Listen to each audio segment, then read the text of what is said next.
Shepherd's pie. Sounds like I'm doing a really traditional dish, but you know me, Mike. Oh, what are you doing to shepherd's pie? It's shepherd's pie, Joe. I know, but this is such a classic family favourite. I'm going to sneak some veg in there, okay?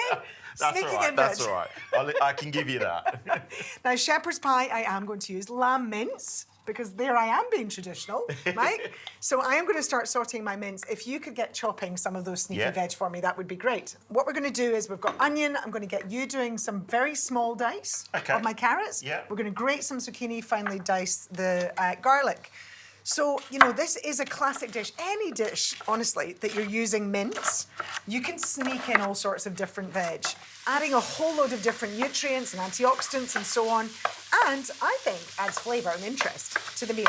Now, I've got a really good non-stick pan here, so I actually didn't even bother doing any olive oil or anything into the pan because I'm using, although it's quite a lean mince, there's enough fat there in the mince that I'm not adding any oil yet at this point. So I just want to brown this mince.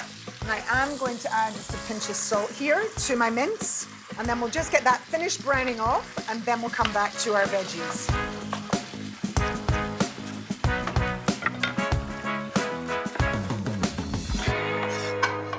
And then, now I am going to use some extra virgin olive oil straight into the pan, and I'm going to saute my onions and all of my different veggies. So onions go in, making sure you don't burn them, but they just kind of go nice and translucent. Let's go with the rest of the veg. Mike, pop in the carrot, the garlic, and then we can grate the zucchini. How about I do this, and you grate me some, this is teamwork. Teamwork. You know, that was the smart way of doing it, Joe. What do you want, grated zucchini? I did give it fun. I would like some grated zucchini, and then we're going to even sneak in some broccoli into my shepherd's pie. So I can do this. And just take off the florets and then just chop them really small. And you can hide them completely by doing them really small or leave them as little broccoli chunks. Whatever you think your family are going to enjoy. If you have to hide them, hide them.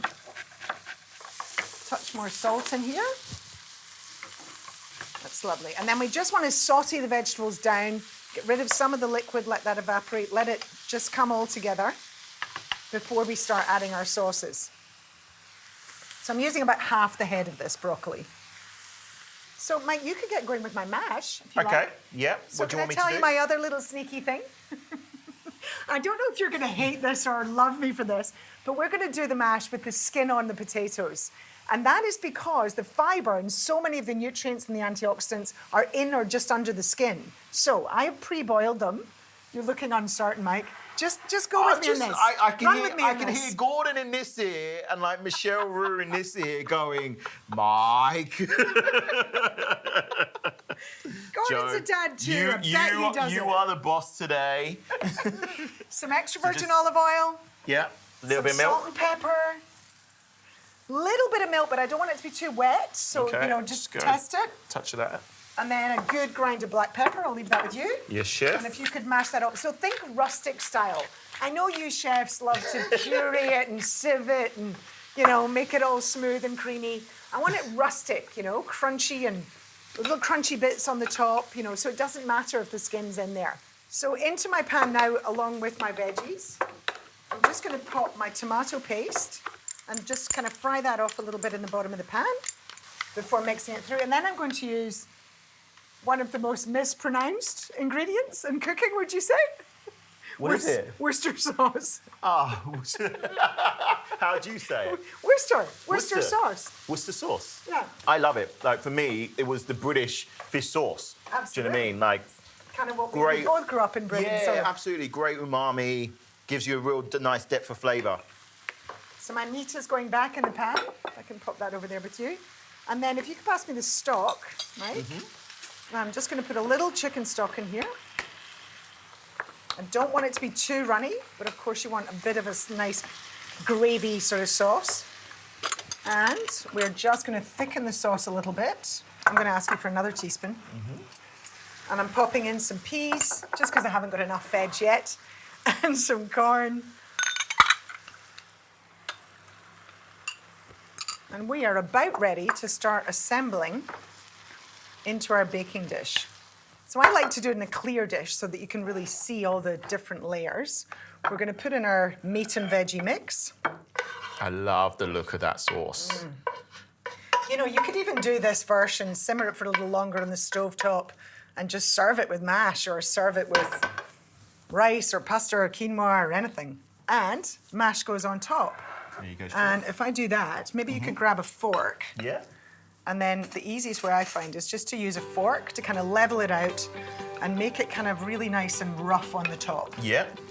This is now ready to go into a really hot oven, so about 200 degrees, for 20 to 25 minutes, just so it nicely browns up on the top.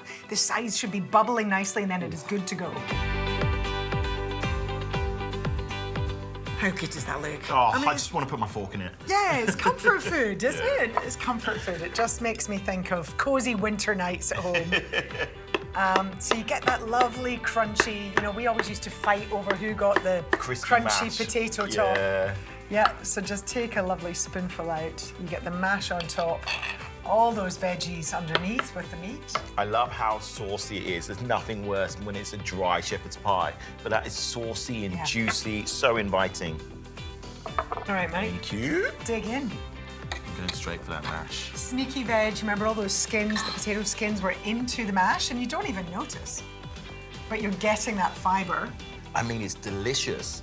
Like, it's so juicy. The sauce is rich, really well seasoned.